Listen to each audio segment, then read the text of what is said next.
Nesse vídeo eu vou te falar 5 passagens bíblicas que falam sobre a Eucaristia. Esses dias recebi um péssimo comentário, aliás, de um irmão protestante falando que a Eucaristia é uma invenção católica que não existe origem bíblica para isso. Desculpe, com completa desonestidade intelectual. Das duas, uma.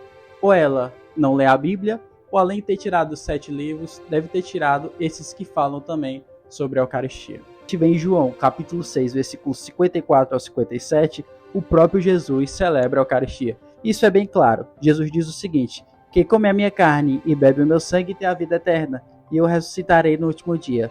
Pois a minha carne é verdadeira comida e o meu sangue é verdadeira bebida. Quem come a minha carne e bebe o meu sangue permanece em mim e eu nele. Assim como o Pai que me enviou e eu envio pelo Pai, assim também aquele que come a minha carne viverá por mim. Mas não para por aí, meu irmão. Também tem em Mateus capítulo 26, versículo 26 ao 28. Jesus, durante a ceia, diz o seguinte: ele tomou o pão, benzeu, partiu e deu aos seus discípulos, dizendo: tomai e comei, isto é meu corpo. Tomou depois o cálice, rendeu graças e deu-lhe, dizendo: bebei dele todos, porque isto é o meu sangue, o sangue da nova aliança, derramado por muitos homens em remissão dos pecados.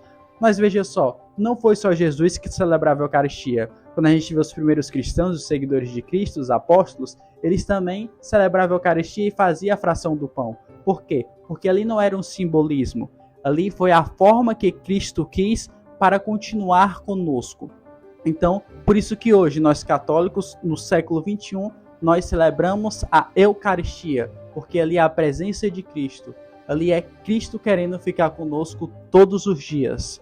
Então, em 1 Coríntios, capítulo 11, versículo 27 e 29, também fala sobre aquele que comunga em pecado mortal. Aquele que comunga sem reconhecer que ele é verdadeiramente o corpo e o sangue de Cristo. Fala o seguinte: portanto, todo aquele que comer o pão ou beber o cálice do Senhor indignamente será culpável do corpo e do sangue do Senhor.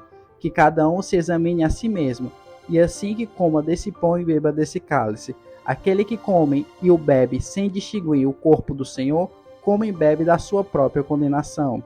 Em Atos dos Apóstolos, capítulo 2, versículo 42, também fala sobre a Eucaristia. Perseveravam eles na doutrina dos apóstolos, nas reuniões em comum, na fração do pão e nas orações. Fração do pão e orações. É a mesma coisa que nós fazemos na Santa Missa. Em 1 Coríntios, capítulo 10, versículo 16, também fala: o cálice de bênção que abençoamos não é a comunhão com o sangue de Cristo, e o pão que partimos não é a comunhão do corpo de Cristo. Então, a Eucaristia é bíblica, só que muitas pessoas não têm fé para acreditar, e ela só existe na Igreja Católica.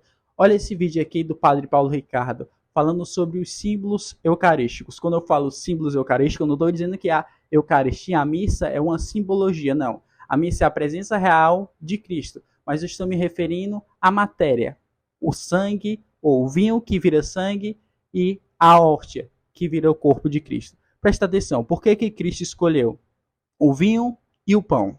Que Jesus não escolheu como símbolos eucarísticos coisas que estão na natureza. Por exemplo, ele podia pegar água e uma maçã. A água você pega ali na fonte, já está feita. A maçã você pega do pé, já está feito. Não, ele não fez isso. Ele pegou algo que precisava ser confeccionado, pão e vinho. Vinho não existe na natureza. A uva tem que ser esmagada, fermentada, filtrar, fazer o vinho. Pão não existe na natureza. O trigo precisa ser colhido, moído, preparada a massa, assado, e aí é pão. Por quê? Porque é fruto da terra, ou seja, algo feito por Deus, e do trabalho humano. Na patena e no cálice existe um microcosmos, um pequeno mundo. É o mundo da criação de Deus e da história humana. Nós colocamos ali também toda a nossa história, pessoal. É importante então ofertar em sacrifício. Quando o padre diz: isto é meu corpo que é dado, isto é meu sangue que é derramado, existe também no coração cristão um oferecimento de si, de sua história. Mesmo que o que você tenha para oferecer a Deus seja simplesmente o seu pecado. É muito lindo o significado, né, meu irmão?